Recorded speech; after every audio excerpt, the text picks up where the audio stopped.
maybe this will be a fun exercise. Uh, I think I've experienced some imposter syndrome in my life, so maybe I'll share some of that, and then we can diagnose me or figure out what type it is. Maybe not. Maybe this is a terrible exercise. Who knows? But We'll find out. soccer's I'm a on the side. I grew up playing soccer, played in college. I also coach today, and that's one of the biggest areas of my life that I have imposter syndrome. Never felt like I was good enough as a player, even though accomplishments um, and the like would say otherwise.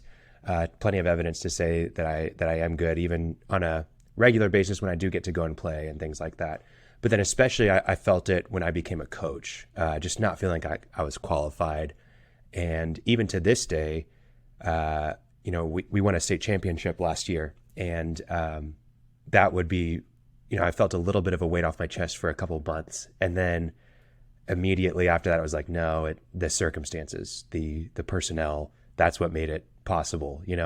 Just got lucky. It just got lucky, Yep. And so now as we go, we're in our playoff run now, that all those feelings really start to creep up again of like, man, I'm overlooking things. I'm not doing well enough as a coach, et cetera, et cetera, et cetera. So I have no idea if that is a type, but yeah, I definitely feel the imposter syndrome on that level. And then even in business as well, feeling sometimes like a fraud, especially for any business owner that's starting out, there's too many things to know. I mean, you're not going to know it all. Maybe, yeah, you're a good contractor, but you don't know the books. Or maybe you're a really good financial person that buys a business, but you suck as an operator. There's never enough to know. And so you are going to feel like a fraud at some point because you can't have experience in all these areas before you start your business. You've got to learn as you go or build the plane as you're flying it.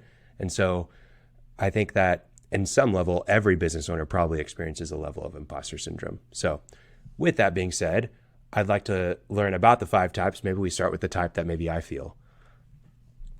Well, actually, I want to start with the fact that you talk about how, oh gosh, I just got lucky. Right. Because here's something about people who experience imposter syndrome.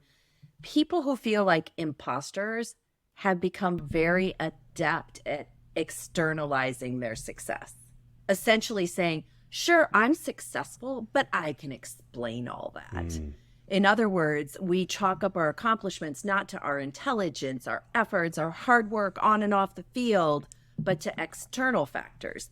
Things like, luck or timing. Oh, it's just a fluke. Or, oh, we were so lucky that their star player was out sick, and that's why we won. So that's an example from the soccer. I just, happened to be in the right place at the right time. Or we decide it was the supposed simplicity of a task. This idea of, if I can do it, anybody can. Valerie once heard a guy, he has a PhD in astrophysics from Caltech, and he said, if I can figure out how to get a PhD in astrophysics, how hard can it be? Right? So, that supposed simplicity of a task, it might be, well, I had a lot of support. I had good connections. Thankfully we had, a star kicker, a star goalie.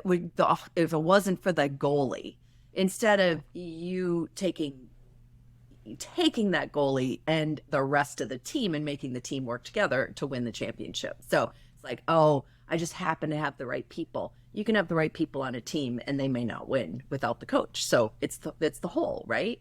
And some people just say the only reason they think it's like a likability. People just like me because of my personality. So there are multiple ways that we externalize our success, but you did name one very specific one. But the problem, with the fact that we've become so good at externalizing our success is if we're always discounting or disregarding the things that make us successful, and sure, everybody gets lucky sometimes. Everybody has a good connection sometimes. Yeah, that's just part of it. But if we're always externalizing those wins and those successes, what happens the next time you have another win? You're always going to say, oh, I fooled him again. I fooled him. Oh, I did it again. I fooled him again. And so you're constantly living in that state of suspension, like that fear of being found out, which is, that's a big part of imposter syndrome, is just dealing with the stress of when am I going to get busted for being a fraud. I'd like to say quickly is you have to be in the game to get lucky. That's one of the things I tell people. If you're sitting on the sideline, they don't get lucky. So give yourself credit for that. That's just inside. Go ahead. Yeah, I think as you start to externalize these things, I experience it personally as well, really those discounting of the accomplishments, really it becomes this never-ending rat race of trying to achieve to finally feel satisfied. And the discontentment that you feel in your personal life or as an individual really starts to creep up on you. I mean, like there's so many things that I've accomplished that I completely discount and I don't even think about, although as a kid, I dreamed about them, right? Like my parents never owned a home, for example, and I bought my first house and, really like our house and it's a great accomplishment. And I don't even think about that now. Like I have to intentionally feel like take a step back and look at my house and be like, wow, like we own this, and without doing that, I feel like, man, it's not good enough.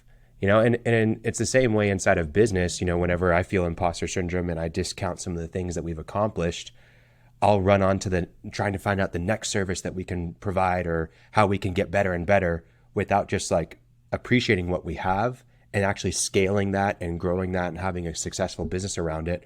I'm lost trying to find the next accomplishment, So that I think it comes in so many different ways, but it's not just about the discounting of how you feel, but it also impacts your actions for the future in trying to prove yourself, right?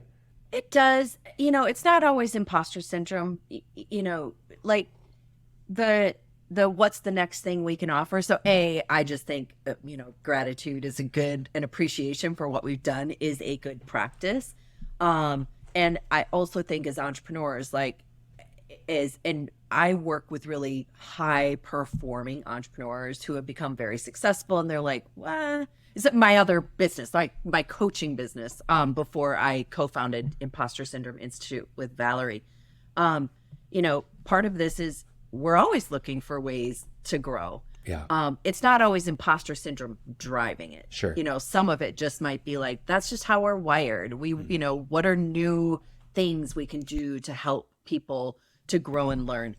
But sometimes it could be imposter syndrome. And so it's important too, to know the difference.